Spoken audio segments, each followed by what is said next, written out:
Hey, salut, c'est Jojo de la Bibliothèque publique de Drummondville. J'espère que tu vas bien. Aujourd'hui, on va faire un kaléidoscope. Grâce à ton bricolage, tu vas découvrir un instrument d'optique qui reflète les couleurs et les formes à l'infini grâce à la combinaison d'une source de lumière, d'un effet miroir et de simples billes de plastique. Encore une fois, tu vas pouvoir trouver une partie du matériel nécessaire dans ton bac de récupération. Pour réussir ton kaléidoscope, tu vas avoir besoin d'un rouleau de papier essuie-tout vide, d'une retaille de carton, d'un crayon, d'une règle, d'une paire de ciseaux, de colle en bâton, de papier d'aluminium, de retaille de plastique transparent recyclable, un petit peu comme les boîtes d'épinards par exemple, de colle chaude, de billes transparentes de couleur en plastique, comme celle-là ici, et finalement de papier gaufré ou de retaille de carton souple. Ça se peut que tu aies besoin d'un petit coup de main pour certaines étapes du bricolage. Assure-toi d'avoir un adulte dans les parages quand tu vas être prêt ou prête à attaquer ton bricot. N'oublie pas non plus que tu peux toujours appuyer sur pause, revenir en arrière ou écouter la vidéo au complet pour t'assurer de bien comprendre chaque étape ou pour voir les alternatives que je te propose au matériel que moi j'ai utilisé. Maintenant que tu as tout ce qu'il faut entre les mains, on va pouvoir commencer. T'es prêt? 1, 2, 3, c'est parti! Je te conseille de débuter le bricolage en prenant les mesures de ton rouleau. Toutes les dimensions que je vais donner durant la vidéo sont prises en fonction d'un tube de 27,5 cm de longueur et dont le diamètre est d'environ 4,5 cm. Tu vas pouvoir t'ajuster selon la grosseur de tube que toi tu vas utiliser. Ton kaléidoscope va être divisé en deux sections. Celle qui va contenir tes miroirs, puis celle qui va contenir tes billes de plastique. Nous, on va commencer par la partie miroir. Pour cette partie-là, on va fabriquer un prisme à base triangulaire. La façon la plus facile de le réaliser, ça va être de tailler un rectangle sur une retaille de carton qu'on va ensuite plier pour former le prisme. Comme je dois laisser un espace pour que les billes puissent bouger, je veux que mon prisme mesure un maximum de 22 cm de long. Je veux aussi que mon triangle soit assez gros pour que chaque pointe puisse toucher à une paroi du tube. Dans mon cas, ça signifie que chaque côté de mon triangle équilatéral doit mesurer 3,5 cm.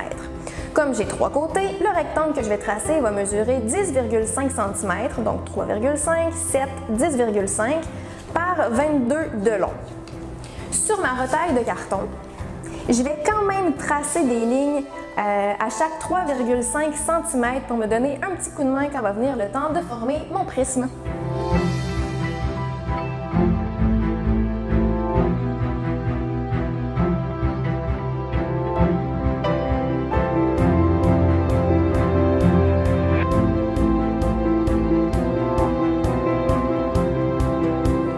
À l'aide de ma règle, je vais pouvoir plier mon carton sur mes deux lignes.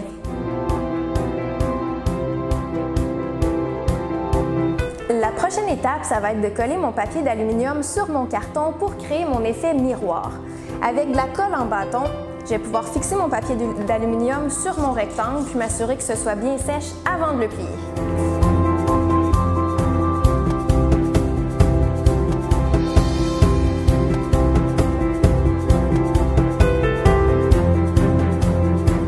Je vais pouvoir découper l'excédent de papier d'aluminium puis à l'aide de papier collant, refermer mon prisme.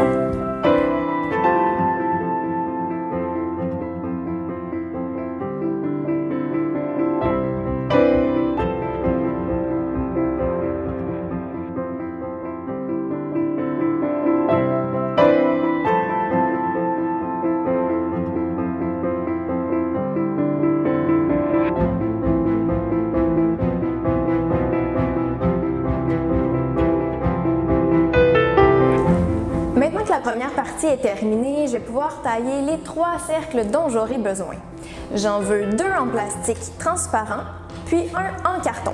Je vais pouvoir utiliser mon rouleau pour tracer mes contours.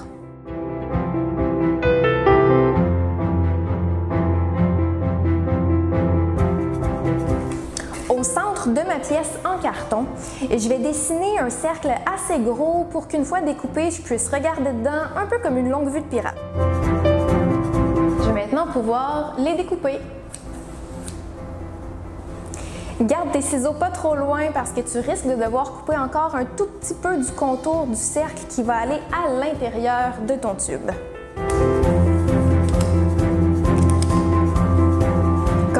pièces sont prêtes, je vais assembler tout ça ensemble. Dans le fond, ce qu'on veut, c'est d'avoir un cercle de plastique collé sur une des deux extrémités du tube. Ensuite, les billes, le deuxième cercle de plastique, le prisme de miroir et finalement, le cercle de carton. Pour pouvoir insérer le cercle de plastique à l'intérieur du rouleau, je vais couper légèrement sa bordure jusqu'à ce que je sois en mesure de le mettre à l'intérieur. Attention, il ne faut pas qu'il y ait un trop gros espace entre le cercle et le tube, évidemment parce qu'on ne veut pas que tu reçoives une bille dans l'œil.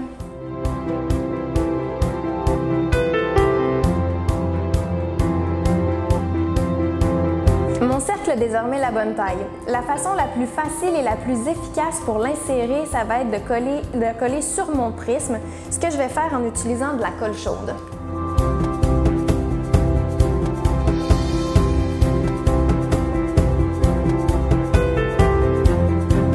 Quand c'est suffisamment solide, j'insère le tout dans mon tube. Je vais appliquer une goutte de colle chaude à chaque pointe de mon prisme pour m'assurer que ce soit bien fixé à mon rouleau.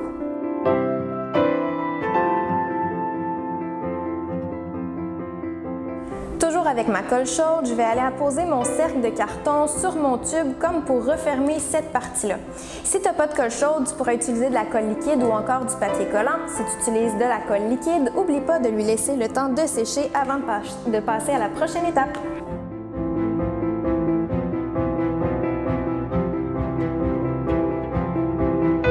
Je vais retourner de l'autre côté du rouleau pour pouvoir mettre mes billes. Je veux en mettre assez pour avoir le plus possible de variété de couleurs, mais pas trop pour pouvoir les laisser bouger facilement. Si elles sont trop compactées, elles ne bougeront pas puis on va perdre l'effet kaléidoscope. J'ai une quantité satisfaisante de billes, je vais donc pouvoir coller mon dernier cercle de plastique sur le bout du rouleau. Tu pourrais utiliser de la colle chaude pour fermer ton tube de façon permanente ou encore utiliser du papier collant pour pouvoir ajuster la quantité de billes sans rien briser.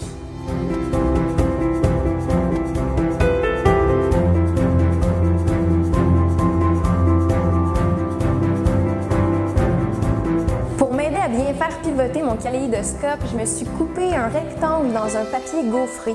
Tu pourrais utiliser un carton souple sans problème, ça fonctionnerait de la même façon.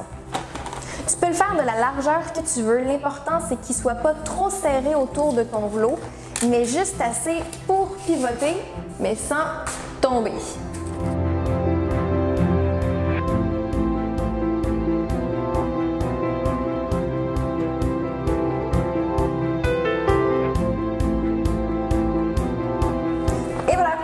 Mon kaléidoscope est terminé. Je peux me placer devant une source de lumière et faire tourner mon rouleau pour admirer les belles couleurs et les formes changer à l'infini.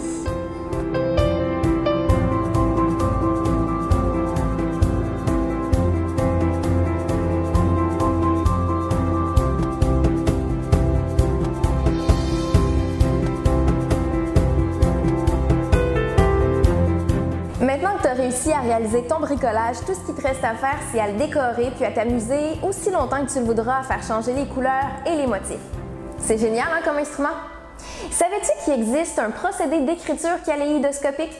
Eh oui, en fait, il en existe plusieurs, mais l'un d'entre eux, c'est quand on raconte une histoire, mais de différentes façons. Par exemple, si on racontait l'histoire du petit chaperon rouge selon la version du chaperon, de la grand-mère, du loup et du chasseur.